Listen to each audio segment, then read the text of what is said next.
católica. Segundo estudo. Ora, dizer que hoje em dia a maioria dos católicos não conhece a doutrina católica é dizer pouco. Infelizmente, são muito poucos aqueles que estudam a doutrina da igreja, que conhecem bem o catecismo. Muito pouca gente. Por quê? A gente passa tempo demais vendo televisão. Quando devia utilizar mais aquele tempo para aprender. Como é que eu posso dar o que eu não tenho? Como eu posso partilhar a fé católica com outros que não sabem, se eu sei só de um modo superficial, ou eu sei apenas o meu sentimento, aquilo que eu gosto? Então, como dizia o cardeal Ratzinger, antes de se tornar Papa, é preciso uma fé clara, segundo o credo da igreja. Ou seja, minha gente, nós temos que estudar. Estudar o catecismo da igreja católica.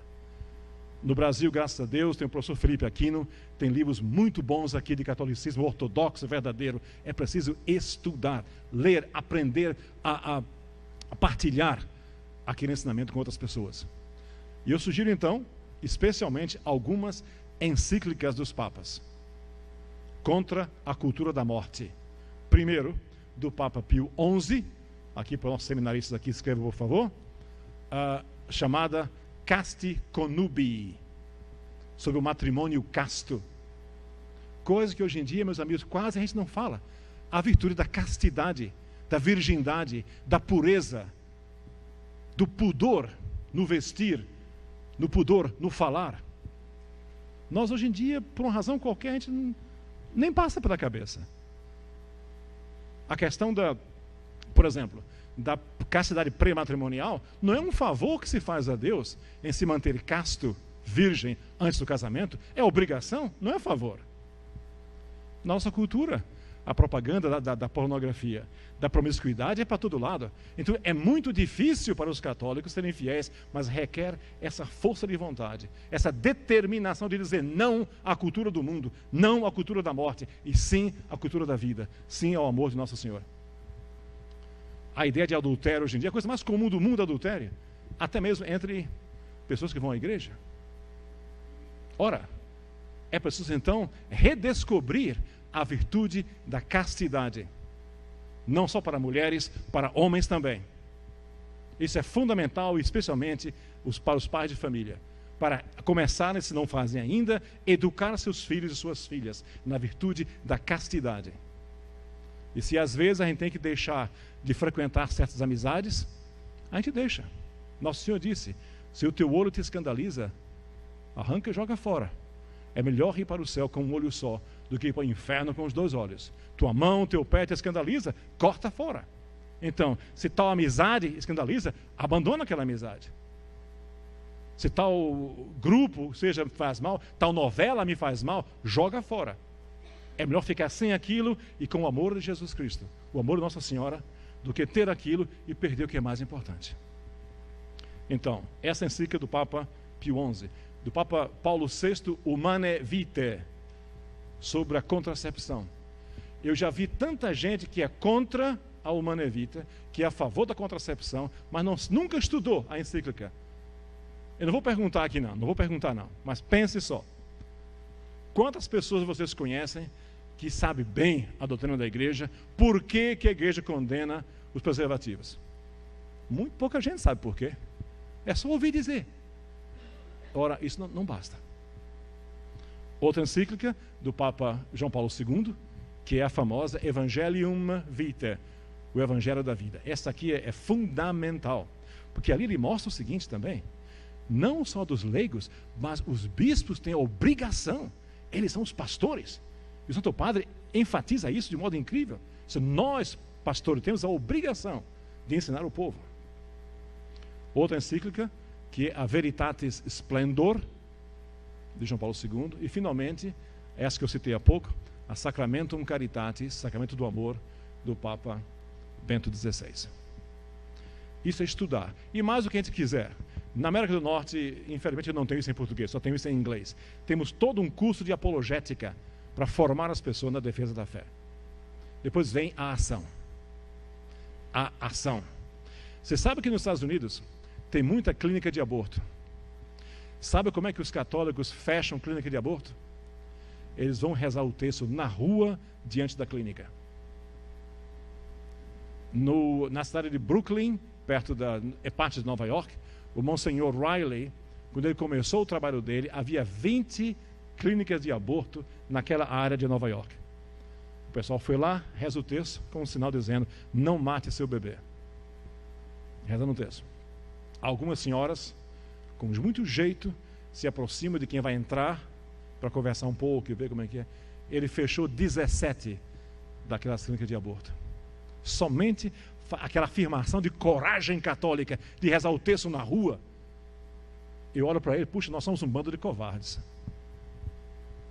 Aquela coragem, aquela virtude da fortaleza, que é uma virtude moral, virtude cardeal. A gente procura se ajeitar para não levantar muita poeira. Ora, não é assim que se agrada a Deus. Então, ação. Primeiro, ação pública assim. No Brasil não tem ainda, pela graça de Deus, espero que jamais tenha, clínica de aborto. De modo que esse trabalho não é feito. Mas, ação política sim. É necessário, meus amigos, neste ano de eleições parlamentares e presidenciais, que nós tenhamos uma visão muito crítica da realidade e procurar ver quem é quem. Candidato que for contra o aborto merece o seu voto. Candidato que é a favor do aborto não merece o seu voto. Pela razão seguinte, hoje nos Estados Unidos eles falam assim, aborto é um dos assuntos. Tem a economia, tem a educação, tem o esporte, tem a bolsa, tem isso, tem aquilo. Ora, isso não é verdade. Digamos, o que é preciso ter para educar uma criança hoje em dia? Uma escola, livro, lápis, borracha. Sapato, roupa, comida, lazer, esporte. Mas para tudo isso, em primeiro lugar, a criança tem que estar viva. Se a criança estiver morta, nada disso interessa. Então o direito à vida é o primeiro fundamental direito, não negociável. Não se discute esse assunto.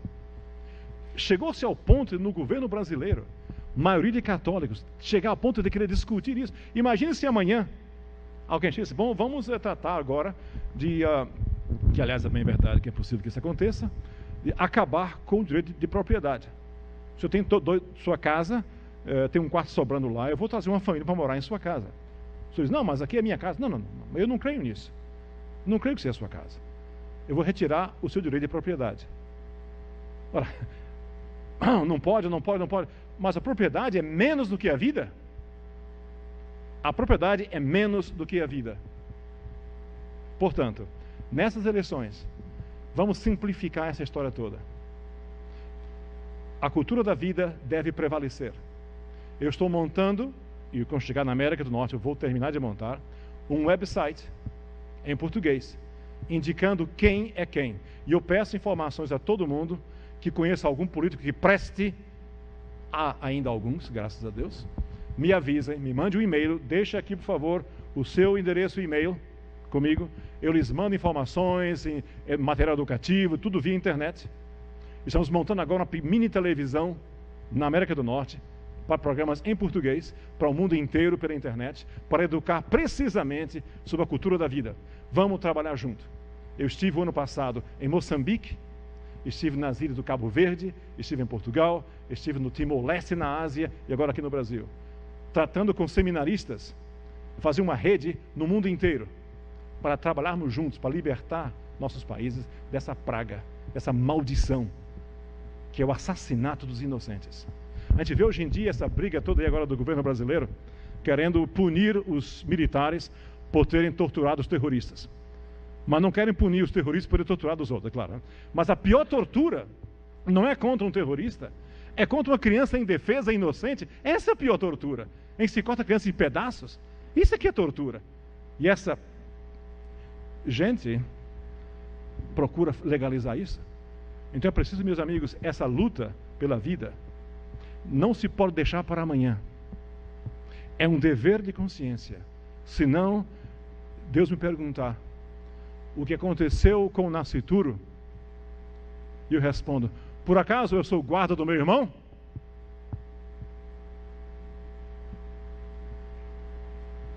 Sou sim. eu sou guarda do meu irmão.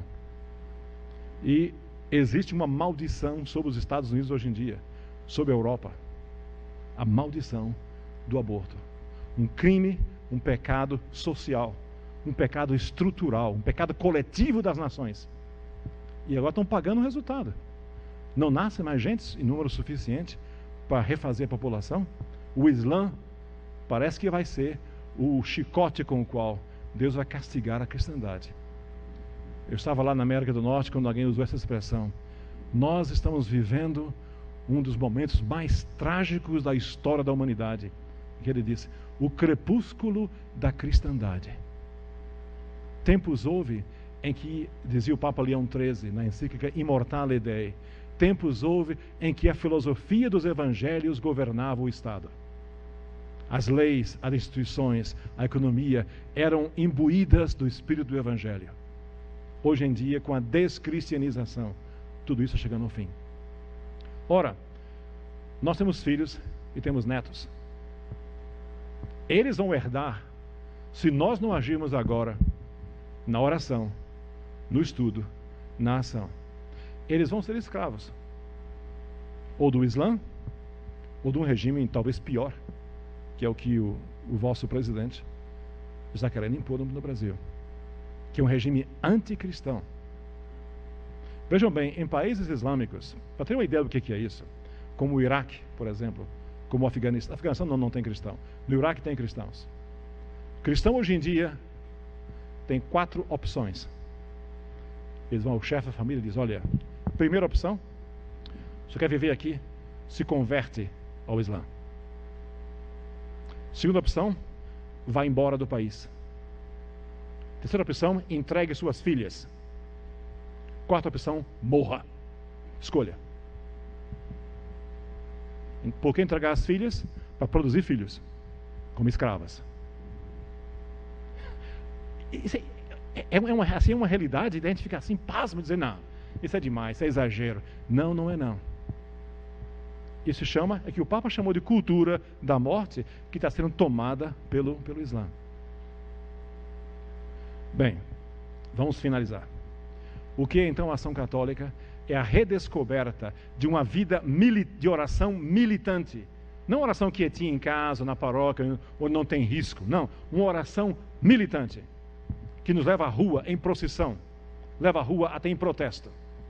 Isso não é a teologia da libertação. Por favor, não confunda uma coisa com outra. Isso aqui é a teologia da ação católica, em que redescobrimos a presença real de Jesus na Eucaristia. Olha, às vezes eu vejo na América do Norte, na Austrália, a vigília de oração perpétua em algumas igrejas. O ambiente de graça é uma coisa incrível.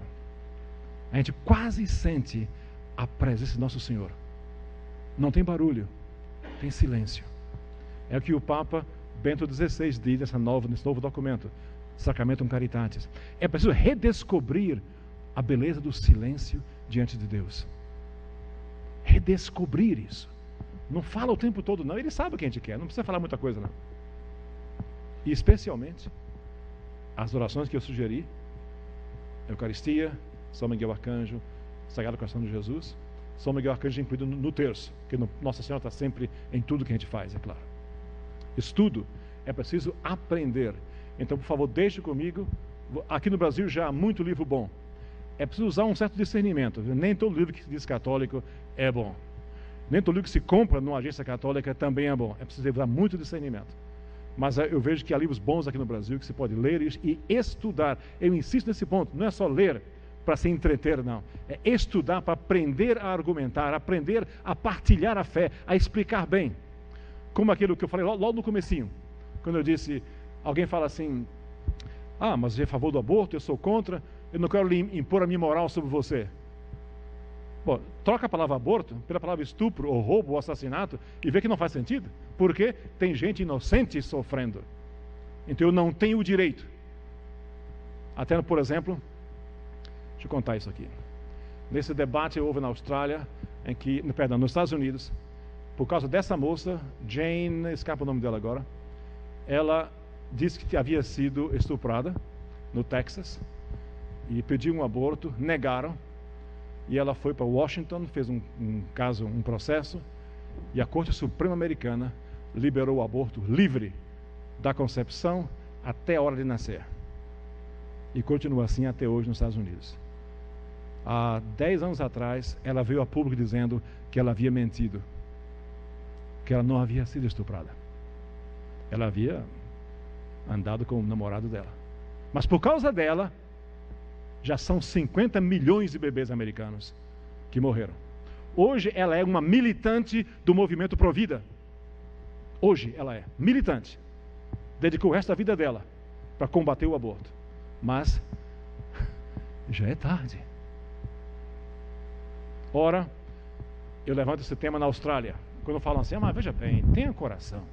Tem nos 2 casos em que o estupro é verdadeiro mesmo, aconteceu mesmo. A moça foi abusada contra a vontade dela. Não é razoável, ao menos nesse caso? Ou no caso que a mãe possa vir a morrer? Pelo menos não é razoável. Tenha coração. A minha resposta é essa. Tá bem? Se é assim, então, na hora que a criança for abortada, o estuprador é enforcado. Ah, não pode, isso é pena de morte. Pera devagar. Então o criminoso não deve ser morto, o inocente morre? Que lógica é essa? Pensa um pouquinho. Se vai abortar o inocente, pelo menos que o criminoso... Ah, não pode, é pena de morte, coisa horrorosa, não é cristão, e é cristão matar o inocente?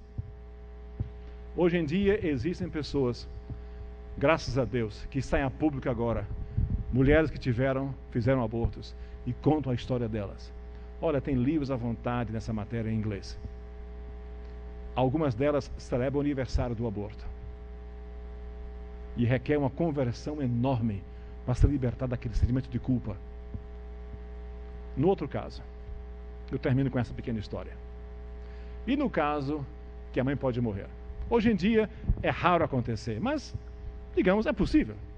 Em geral, os homens morrem mais cedo, mas é possível que há mulheres que estão grávidas e que podem vir a morrer. É possível. Nesse caso não seria razoável. Eu conheci um caso concreto aqui no Brasil, de uma senhora que estava casada já há 10 anos e não tinha filhos. Uma tristeza enorme. A irmã dela, os irmãos dela tinham todos filhos e ela estava era estéril. Então era uma senhora triste. Até que um dia foi visitar um médico e ele recomendou fazer um tratamento médico para poder conceber. Ela fez o tratamento e concebeu. Olha, uma alegria daquelas assim, puxa, eu vou ser mãe. A alegria assim de tomar conta de tudo. Bom, na hora do parto, ela quase morreu. Um parto cesariano dificílimo, mas quase morreu.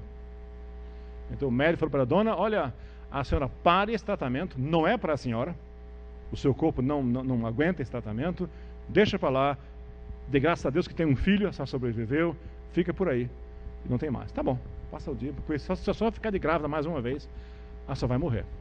Que a medicina não pode, isso faz já muitos anos isso, a medicina não pode resolver problemas assim. Daí há 3 anos, o que aconteceu? Ela está grávida mais uma vez. E então o médico falou, dona, eu sugiro que a senhora termine essa gravidez. Alguns aqui conhecem a história. Eu quero contar para os que não conhecem. Termina a gravidez porque a senhora vai morrer. Eu não sei o que fazer. E ela falou, mas doutor, é meu filho. Como eu posso consentir em matar meu próprio filho?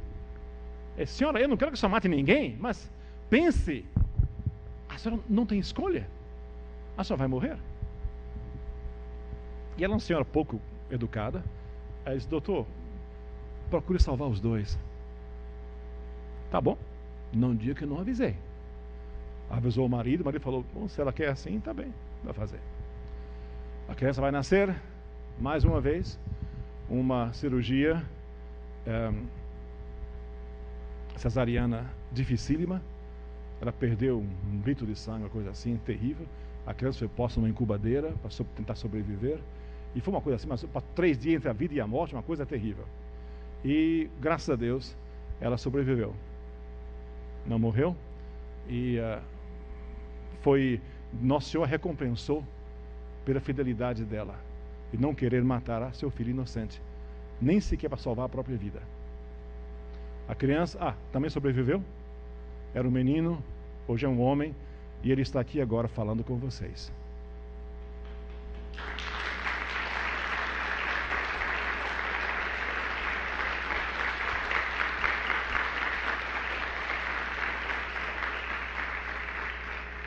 Aquela senhora foi minha mãe. Eu fui aquela criança.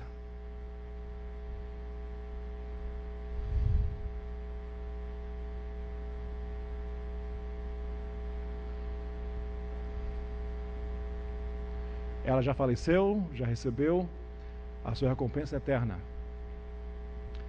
E para mim, quando eu me lembro que ela me contou isso com a maior naturalidade do mundo. Assim, contou. E eu olhei para ela e falei, como? Eu disse, pois é, foi assim que aconteceu. Eu tenho a alegria de poder dizer que minha mãe compreendeu o Evangelho da vida.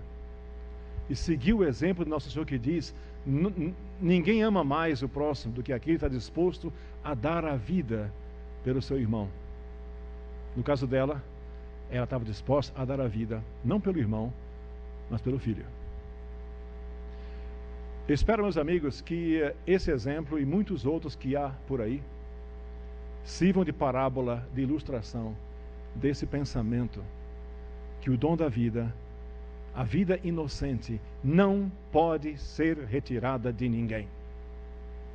Aqueles corifeus da cultura da morte, que promovem o aborto, que são contra a pena de morte de criminosos incorrigíveis, são a favor do extermínio de crianças inocentes. É preciso que nós nos demos conta dessa realidade. Vai ser necessário uma ação católica aqui no Brasil para evitar que esses tais direitos desumanos que estão sendo propostos sejam aprovados. Muita oração. Se aqui na paróquia não tem vigília diante do Santíssimo, comecem. Se já tem, faz outra. Uma diária. 1 hora todo dia na paróquia. Depois 2 horas, depois 3. E assim por diante, para arrancar do céu as graças para mudar a nossa cultura. Fazer violência às colunas do firmamento, sacudir as portas do seu centro e dizer, São Pedro, abre esse negócio aí, manda essas graças. É preciso exercer violência, fazer esforço da nossa parte, porque sem esse esforço, que a graça divina ajuda a gente a fazer, nós seremos em pouco tempo escravos de uma ditadura, como hoje em dia existe em tantos países do mundo. Na Europa, a Europa, continente cristão por excelência, hoje em dia só tem resto de cristianismo na Europa. Aquelas grandes catedrais lindíssimas que tem lá são objeto de turismo, não de fé, de turismo. Que tristeza seria um dia em que as catedrais da Europa, em vez de ecoar os santos evangelhos, passarem a ecoar os versos do Alcorão. Por quê? Porque os católicos se deixaram descristianizar. Política sem Deus, leis sem Deus, economia sem Deus, cultura sem Deus, educação sem Deus. Deus está sendo posto fora. Ora, Nosso Senhor não vai nos obrigar a ir para o céu. Ele não vai nos obrigar a ser felizes, não vai. Ele oferece os meios. Se a gente não quiser utilizar, é como fizeram com os judeus. Eu conversei uma vez com um judeu em São Paulo, faz muitos anos já. Ele viu meu distintivo e falou assim, você é cristão? Eu falei, sou sim, graças a Deus. Me diga uma coisa, quem é Jesus Cristo? Eu falei, eu gosto da sua pergunta. Você não perguntou quem foi Jesus Cristo, falou quem é. E é verdade que ele está vivo. E ele disse, não, eu digo, olha meu amigo, Jesus Cristo é o Messias do seu povo, profetizado pelos seus profetas, que veio para vocês primeiro. Vocês não quiseram, nós, os gentios, aceitamos. Tá bom. E é verdade. Veio para eles primeiro, não veio para nós, gentios. Nós, portugueses, descemos dos visigodos, ou de africanos, ou de sei lá de onde a gente descende, né? Essa mistura que o Brasil é uma vitamina de raças, aqui é uma bagunça toda a vida. É o nosso país, é assim mesmo. Bom, mas os europeus são gentios, eram bárbaros, que aceitaram o Evangelho. A igreja construiu a cristandade medieval que foi gradualmente descristianizando. Última palavra, então. Para uma ação católica verdadeira e eficaz, nós precisamos da ação da graça. Nosso Senhor disse: sem mim não podeis fazer nada. Mas São Paulo diz: eu posso fazer tudo naquele que me conforta. Portanto, nós precisamos redobrar, triplicar nossa vida de oração diante do Santíssimo Sacramento. Introduzir a devoção a São Miguel Arcanjo, ler sobre isso. Pegue bons livros sobre os anjos para conhecer quem são os anjos, qual é a ação deles, como fazem, os coros angélicos, etc. E a devoção ao Sagrado Coração de Jesus. Nosso Senhor deve ser o rei, não só do meu coração em casa com uma imagem bonitinha, não, rei do Congresso de Brasília. A mentalidade dele deve prevalecer para que tenhamos uma economia com Deus, leis com Deus, política com Deus, assim por diante. E a ação principal hoje em dia de promover a cultura da vida, conhecer bem, estudar bem o que a igreja ensina sobre o aborto, sobre a cultura da vida, por exemplo, sobre a contracepção. Não são muitos católicos que sabem o que é contracepção. Por que é um pecado? Não é todo mundo que sabe, não. Então vamos conhecer, para poder partilhar com os que não sabem o que ensina a Santa Madre Igreja.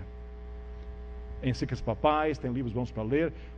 Gente, o que eu estou aqui sugerindo é uma espécie de cruzada. Uma espécie de cruzada, em que a gente separa tempo, põe de lado o tempo, põe à parte tempo para estudar. Tem um padre lá na Austrália que tem uma ideia interessante. Uma senhora perguntou para ele: seu padre, tá bom fazer a vigília diante do Santíssimo 1 hora por dia, 1 hora por semana, 1 hora por mês? Como é que ele faz isso? Ele disse assim: minha senhora, nossa vida é guiada por 2 luzes.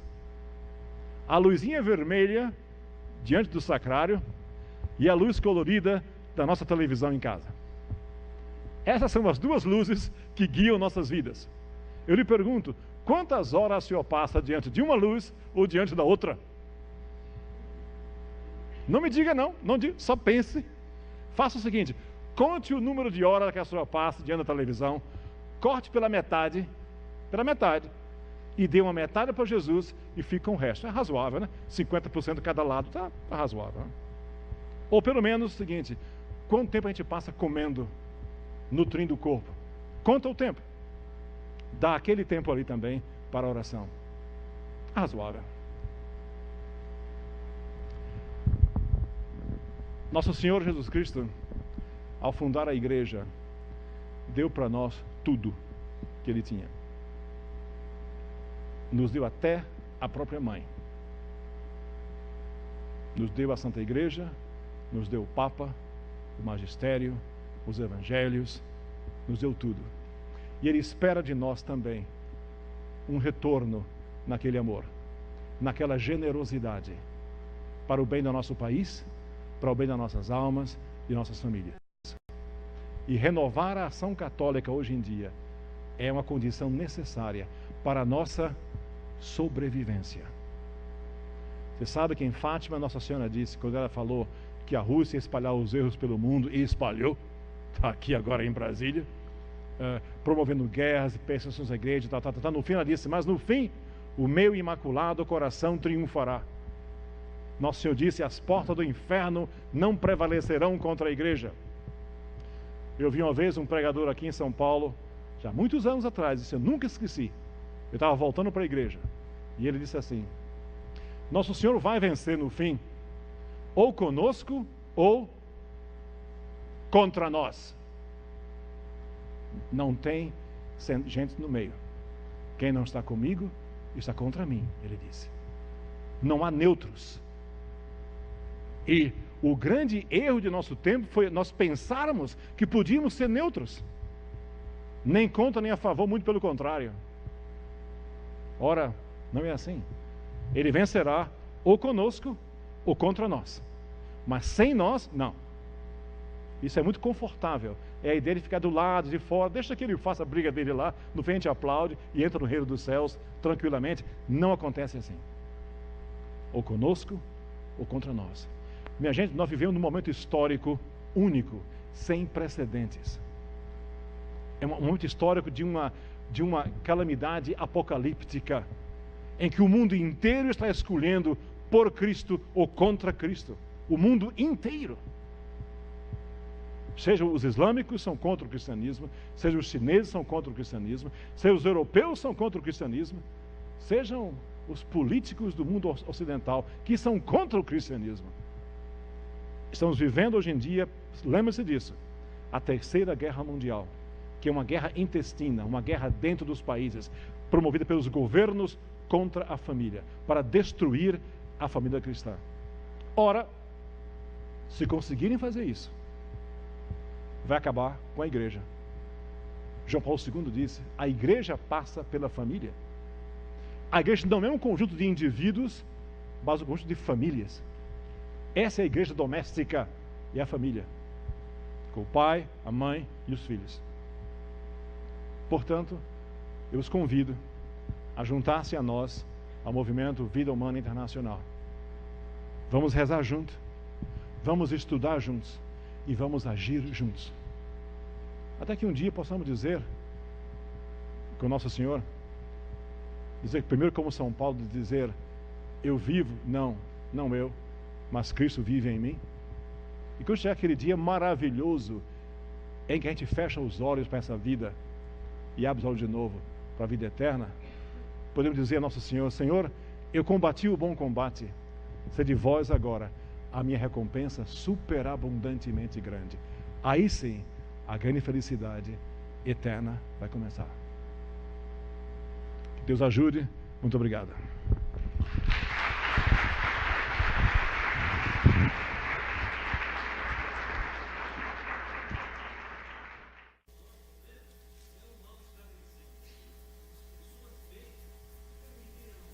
Exatamente isso. Esse é o maior problema. Não é a maldade dos maus, é a tibieza, a moleza dos bons. Muito bem lembrado, Senhor. No Apocalipse, Nosso Senhor fala, dirigiu uma carta aos vários anjos das igrejas, que são bispos. Ele disse assim, que se fosse quente ou frio, mas porque sois morno, eu começo a ir para vos vomitar de minha boca. Esse meu amigo, muito obrigado por ter lembrado disso. Esse é o maior problema. Não é o inimigo de fora, é o inimigo de dentro. Diga, Zé. Sim.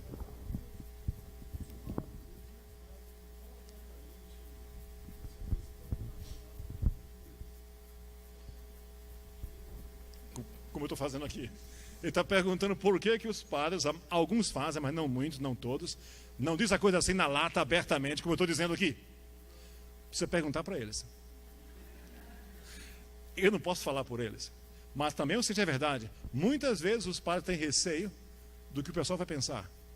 Então cabe a nós aqui encorajá-los. Procura o seu padre, olha, baixa o sarrafo nesse negócio aí, diz a coisa como é que é. Coragem. Olha, um pastor de almas se sente fortalecido quando ele vê que os fiéis estão dando apoio para ele, elevando, dando encorajamento. Diga. Sim. Sim.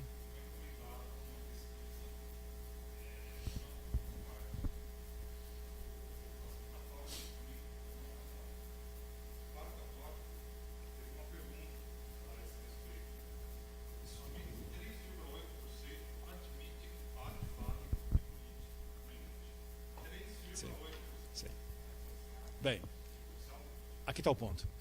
O que eu falei aqui não é política, isso é religião. Nós não somos puros espíritos. Os anjos são, nós não. Nós vivemos aqui na terra, a gente come, a gente trabalha, a gente dorme, a gente paga imposto. Essa é a vida do cristão no dia a dia. Isso não é política. Dar a César o que é César, a Deus o que é de Deus. O que hoje estão fazendo é dar o que é de Deus a César. César está brincando de Deus hoje em dia. E isso não vamos aceitar. Então, por exemplo, se o Estado quer fazer uma ponte aqui, uma ponte ali, isso é decisão deles. Isso eu não vou meter nessa política. Ou se tem uma política de aumentar a educação e menos a agricultura, isso são decisões da política do governo, não cabe a nós decidir. Mas quando entra, mexer com a lei natural, os 10 mandamentos, eles estão se metendo na religião, querendo controlar nossa vida religiosa. Aí, olha, chega. Não tem perigo, isso não é política, não. Isso é religião, doutrina católica. Diga, senhor.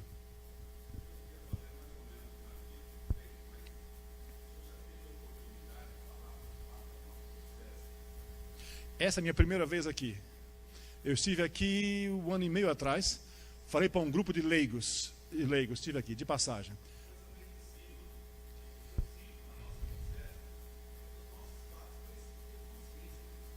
Bom? Sim. Sim. Sim. Sim.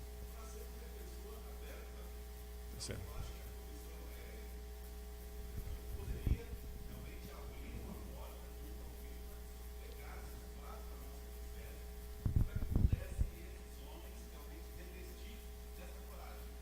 Tá bom.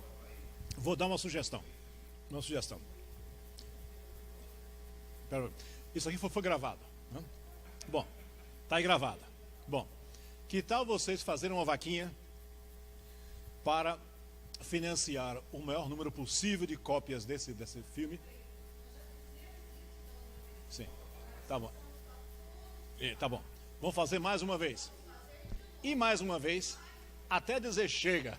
Bom, isso.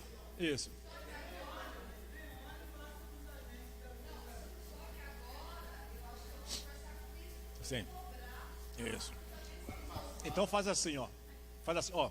Dá para os seus padres, reza por eles, oferece apoio a eles e pergunta: o que é que o senhor achou? Dá a sua opinião. Eu achei que era só na minha paróquia que tinha mandado de volta para meu material, mas pelo visto para mim não também. Mandaram de volta para eles. Então... Outra coisa, pera.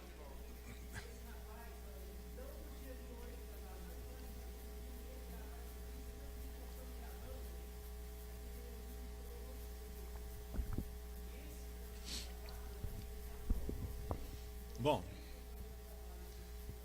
olha aqui.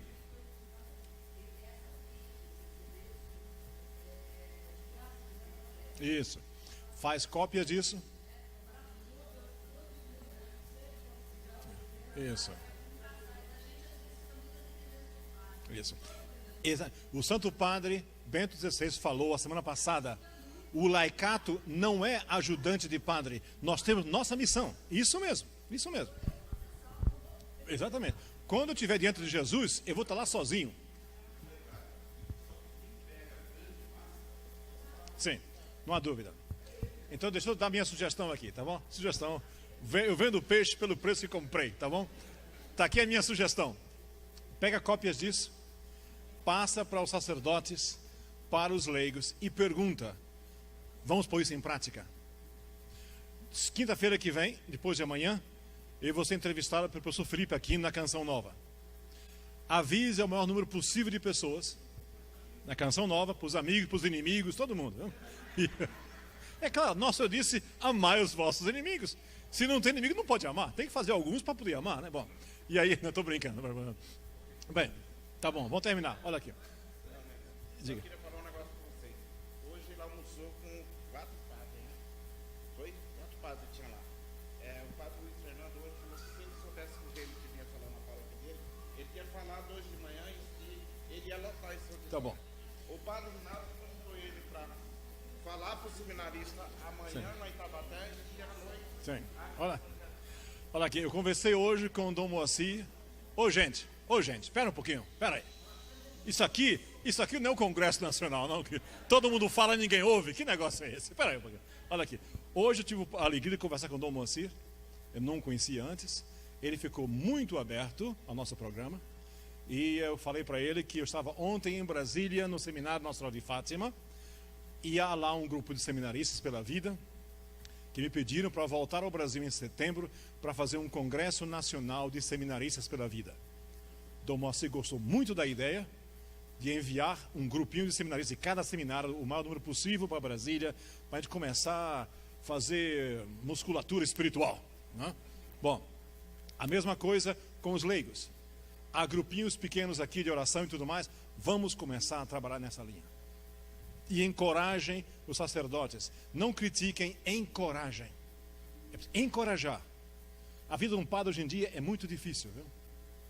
Ontem à noite um rapazinho me perguntou, seminarista em Brasília: Seu Raymond, se o senhor fosse padre, o que é que o senhor faria numa paróquia?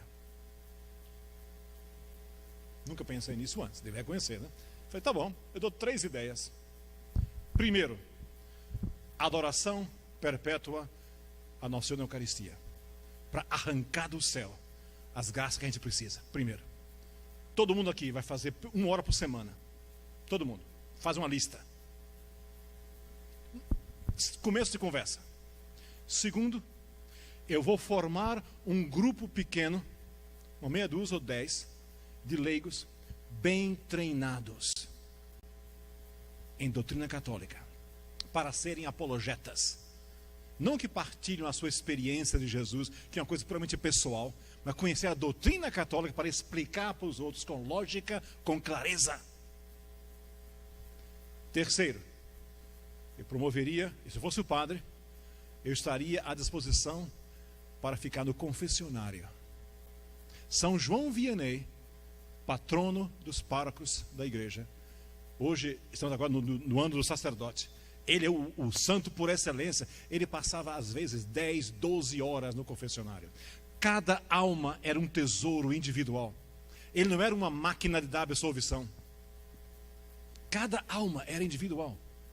Ele deixava a administração, desde que os leigos tomem conta disso. Ele cuidava das almas. Então ele converteu centenas de milhares de pessoas. Até hoje, quem lê a vida dele se converte. É uma coisa incrível até hoje. Eu estive lá na igrejinha dele, há uns anos atrás. Eu me ajoelhei no confessionário no qual ele absolvia. O ambiente é rico da presença dele. Isso que eu faria. Adoração ao Santíssimo. Formação de uma tropa de choque, digamos assim, espiritual. Um grupinho bem treinado que estuda mesmo. E terceiro, confessionário. É preciso redescobrir aquele sacramento que é necessário para a nossa santificação. Tem mais coisas, é claro, mas para começar, eu falei essas 3 coisas. Então, vamos encorajar nossos padres. Eles a quem Nosso Senhor deu a missão de nos guiar para o céu. Vamos encorajá-los. Mas, outra coisa também, é preciso que nós também, os leigos, saibamos falar a linguagem católica com clareza.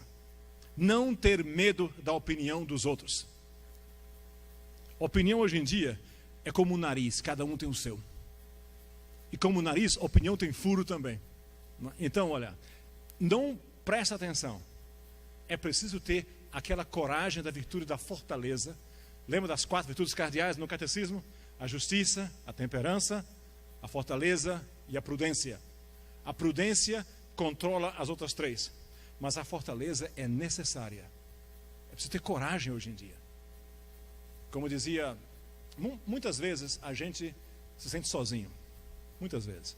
Ninguém pensa como nós. A gente tem medo de falar, especialmente se está num colégio, numa faculdade. Ih, rapaz, fica quietinho, faz de conta que não é muito católico. Quando vai se benzer, faz assim, para que ninguém veja que está se benzendo, né?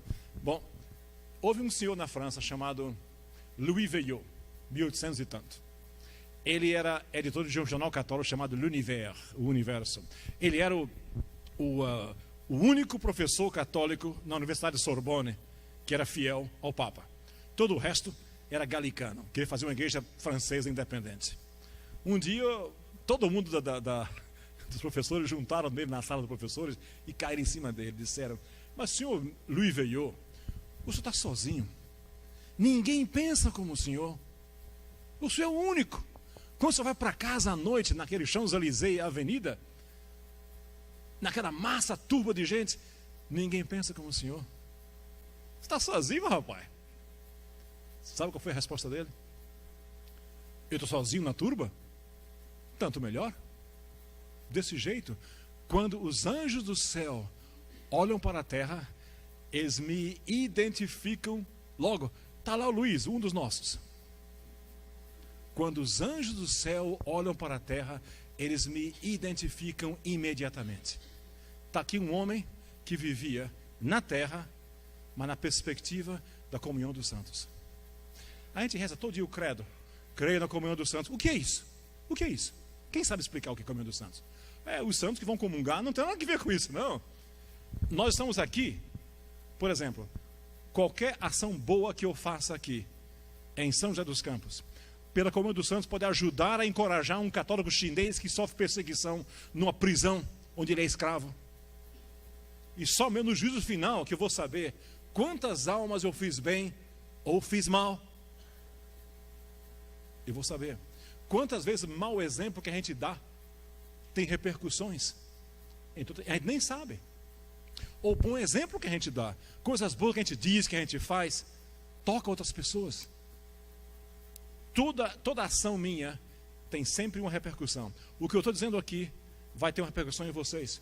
E a reação de vocês vai ter reação em mim também, pela comunhão dos santos. Nós somos um só em nosso Senhor. Nós somos o corpo místico de Cristo, como os vários órgãos do corpo da pessoa. Isso dá uma certa, para mim, dá muita alegria de saber que nós não estamos nunca sozinhos. Nunca. Estamos sempre com o nosso anjo da guarda, com os santos. Nosso Senhor está sempre conosco, especialmente se nos habituamos a ter devoção à Eucaristia.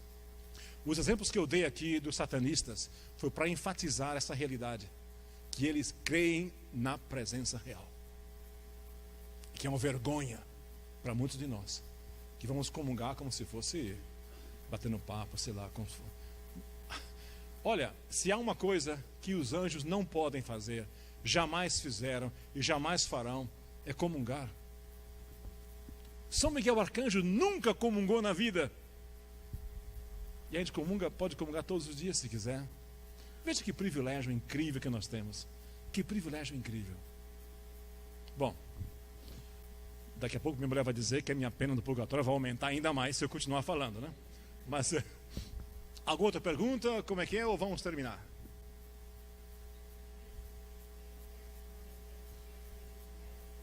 Não queira saber. Não queira saber. Eu fiz a bobagem na minha maldita curiosidade em querer saber. Hoje eu sei. Eu quisera poder esquecer. Se algum de vocês tiver a oportunidade de saber o que se passa numa missa negra, pelo amor de Deus, não saiba. Está aí um conhecimento que não vale a pena ter. São coisas horríveis. Hoje eu pago pela minha estupidez, pela minha curiosidade. Se eu pudesse esquecer, eu esqueceria. Eu tenho essas imagens em minha cabeça, que é a minha penitência. Então, não queira saber. Se alguém quiser contar, não caia na curiosidade. Não interessa, não faça um ato de reparação. Vamos pedir perdão ao Nosso Senhor pelos horrores que se fazem com a Sagrada Eucaristia. Mas não queira saber não, viu? Não queira não. Diga, senhor.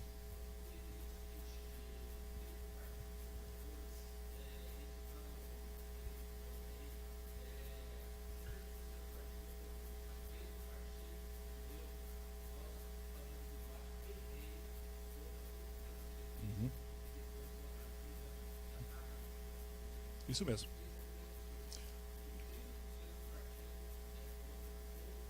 Sim. Compreendo, sim. O senhor faz muito bem.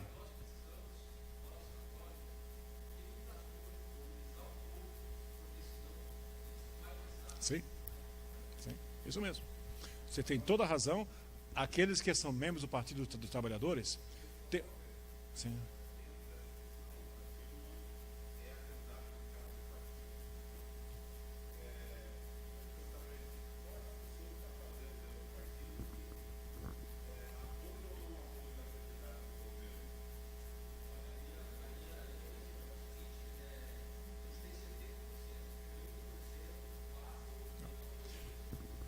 Olha, uma coisa que o senhor disse há pouco, que eu acho muito importante, é o senhor mobilizar pessoas dentro do partido para se opor a isso e combater ferozmente. Agora, quando chegar na hora de votar,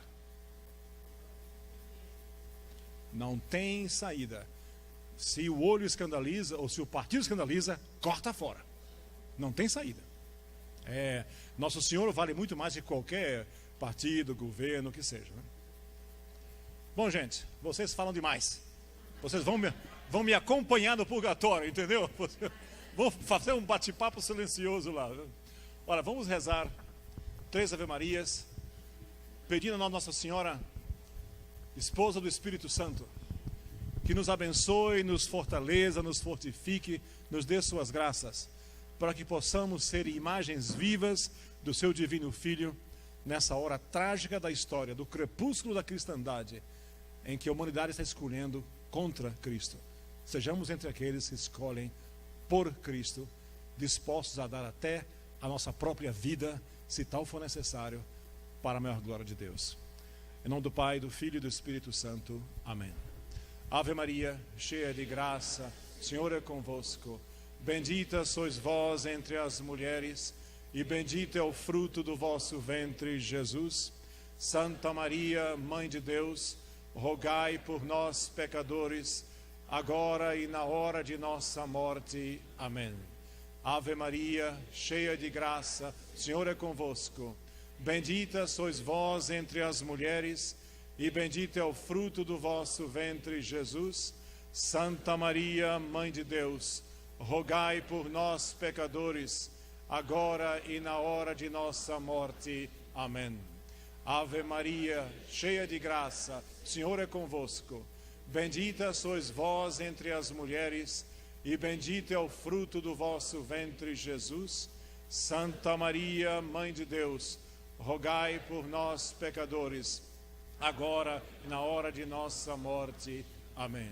Nossa Senhora Aparecida, rogai por nós. Nossa Senhora, auxílio dos cristãos, rogai por nós. Nossa Senhora de Guadalupe, rogai por nós. Em nome do Pai, do Filho e do Espírito Santo. Amém. Venham aqui, por favor, peguem um desses santinhos aqui, deixem o seu e-mail.